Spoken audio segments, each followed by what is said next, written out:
ഹാർമ എന്ന് പറയുമ്പോൾ നമ്മളറിയാം താങ്കൾ ഒരു മെഡിക്കൽ റെപ്പായിരുന്നു, താങ്കൾ ഒരു ജീവിതയാത്ര ഉണ്ടാകും ഇതിനകത്ത് അല്ലേ? അപ്പോൾ ഞാൻ ഇവിടെ വന്നപ്പോൾ തന്നെ വീണയ്ക്ക് ജലദോഷമുണ്ട്, ഒരു മെഡിസിൻ എന്തെങ്കിലും എഴുതി കൊടുക്കണമായിരുന്നു എന്നാണ് ഞാൻ ആദ്യം പറയണത് അല്ലേ? ഇല്ല, മെഡിസിൻ ഡോക്ടർമാർ എഴുതണം, മരുന്ന് കമ്പനിക്കാർ. അങ്ങനെ അല്ലല്ലോ മെഡിക്കൽ ഷോപ്പിൽ നമുക്ക് കിട്ടുന്നത്. അതായിരിക്കും നിങ്ങൾ തുറന്ന് കാണിച്ചിരിക്കുന്നത്. അതടക്കം ഞങ്ങൾ തുറന്ന് കാണിക്കുന്നുണ്ട്. അതായത് ലാഭക്കുതി കൂടി മരുന്ന് കമ്പനികൾ ഏത് ദിശയിലേക്ക് പോകുന്നു, അതെങ്ങനെ ഈ ഇൻഡസ്ട്രിയെ തന്നെ സ്വാധീനിക്കുന്നു. IMA ഇടപെടുമെന്ന് തോന്നുന്നു ഈ കേസിൽ. ഇല്ല, IMA ഞങ്ങളെ കൂടെ നിൽക്കുകയുള്ളൂ. കാരണം ഞങ്ങളുടെ ഈ കഥ തന്നെ ഡോക്ടർമാരുടെ കൂടെ നിന്നുകൊണ്ടുള്ള കഥയാണ്.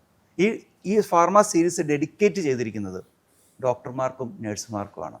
നമുക്കറിയാലോ, കോവിഡ് വന്നു, നമ്മളെല്ലാവരും അടച്ചുപൂട്ടി വീട്ടിലിരുന്നില്ലേ? ഇവിടുത്തെ ആരാധനാലയങ്ങൾ വരെ ഒരു മനുഷ്യൻ കയറാതെ അടച്ചുപൂട്ടിയില്ലേ? പക്ഷേ 24 മണിക്കൂറും ജീവൻ പണയം വെച്ച് നമുക്ക് വേണ്ടി പണിയെടുത്തുകൊണ്ടിരുന്നത് ഡോക്ടർമാരും നഴ്സുമാരുമാണ്. നമ്മളൊക്കെ തിരിച്ചറിഞ്ഞു സത്യത്തിൽ ഇവിടുത്തെ ഏറ്റവും വലിയ ഒഴിച്ചുകൂടാൻ പറ്റാത്ത പ്രൊഫഷൻ ഡോക്ടർമാരുടെയാണെന്ന്. ഈ ഡോക്ടർമാർ അത്രയും പണിയെടുക്കുന്നത് കൊണ്ടാണ് സത്യത്തിൽ ഈ ലോകം നിലനിന്ന് പോകുന്നത്. ഇപ്പോൾ നമ്മളിവിടുത്തെ ഏറ്റവും വലിയൊരു ഫിസിഷ്യൻ അല്ലെങ്കിൽ ഏറ്റവും വലിയൊരു ഓങ്കോളജിസ്റ്റിനെ, ഇവരൊക്കെ നമ്മൾ ആരാധിക്കുന്ന ഡോക്ടർമാരുണ്ട്. ഇവരൊക്കെ വീട്ടിൽ പോകുന്നതിന് എത്ര രാത്രി കഴിഞ്ഞിട്ടാണ്. അവർ 24 മണിക്കൂറും പഠിച്ചുകൊണ്ടിരിക്കുകയാണ്. 24 മണിക്കൂർ അവർ രോഗികൾക്കായി ജീവിക്കുകയാണ്. അങ്ങനെ ജീവിക്കുന്ന ഒരു ബഹുഭൂരിപക്ഷം ആയിരക്കണക്കിന് ഡോക്ടർമാരുടെയും നഴ്സുമാരുടെയും ത്യാഗം കൊണ്ടാണ് ഈ ലോകം നിലനിന്ന് പോകുന്നത്. അപ്പോൾ ഈ ഒരു മേഖലയെ കറക്റ്റാക്കാൻ ശ്രമിക്കുന്ന ലാഭക്കുതി പൂണ്ട ചില മരുന്ന് കമ്പനികൾ